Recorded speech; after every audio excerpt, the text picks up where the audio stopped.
have slept in way uglier places. VanGoh and I are parked on what I believe is the riverbed left behind from the Exit Glacier. We are just a couple miles outside the park. I went and hiked it today, got right up close and personal with the glacier. There is a 10-mile all-day hike to go to the ice field, which I'm not up for. I did 2 hikes today and I also went to 2 breweries, so we just call it balance, right? But yeah, I am parked on this dry riverbed next to a couple of streams. I just walked all the way down to where the water is down there.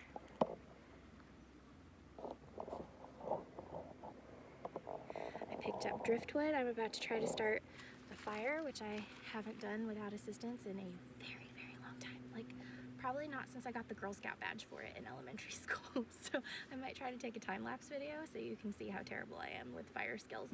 Yeah, it was a really good day. Woke up in Soldotna, started driving towards Seward, stopped to visit my favorite lake and Cooper Landing. I was all set to leave without going to this brewery. I passed all the signs and I was like, oh my god, they're so cute.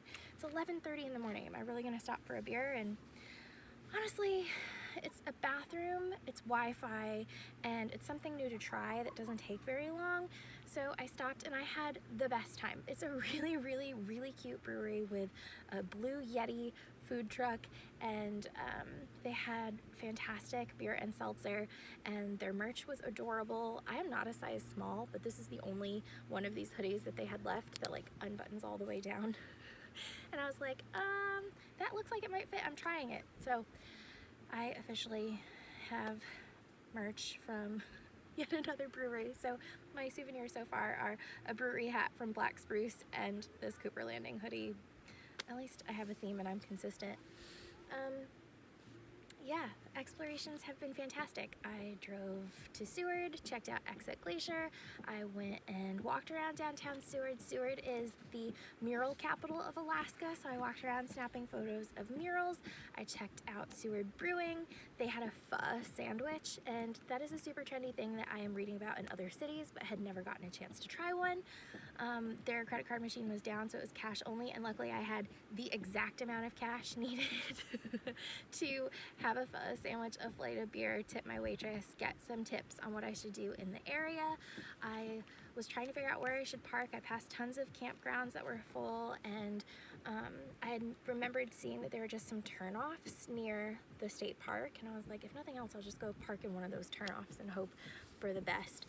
And so I was parking in one and noticed that cars kept going past the turnoff, and so I was like, wait, are they out on the gravel?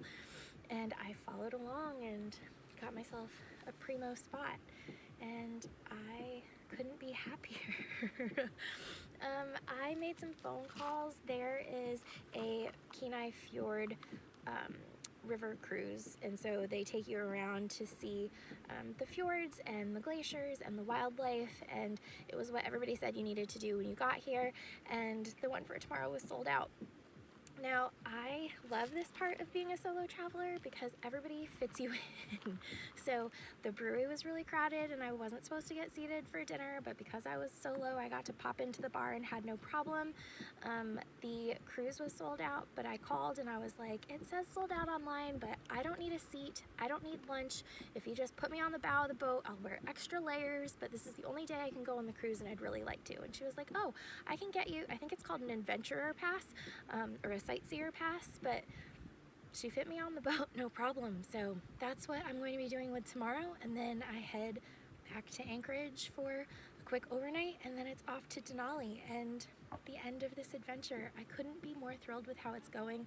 I know that I tell you in every video that I'm so pumped to be doing this, but I watched Nomadland and I was like, I don't think I can be a van traveler. I can't pee in a bucket. I'm too scared that something's gonna go wrong. I'm not able to fix anything if it breaks, but yesterday I got stuck in a field and got myself out of it. Today I peed in the woods for the first time since I was 7, so I didn't even use the luggable loo, but I was out taking pictures of the railroad trestle over a lake and was like, I don't think I'm gonna make it to Seward. And I did it with no leaks or problems, and hey, I'm learning and growing in all kinds of ways, right? I couldn't tell you if a bear shits in the woods, but I do know that Alyssa can pee in them. So yeah, making lots of progress, having lots of fun, feeling really hopeful about the future. I still can't believe that this is my life and this is what I'm doing, but I am super happy about it. So I am about to sit in this little camp chair and admire my beautiful view. Watch this guy chop some wood. And I'm gonna work on my vlogs for the van trip. And thank you so much for following along. I have enjoyed all of the comments. The random reel that I made of me swinging at Jules' homestead had like 5,000 views today, so I have no idea how that happened, but cool, I guess I need to start making more reels. Oh Lord, this adventure. I swear, always learning. Thanks guys.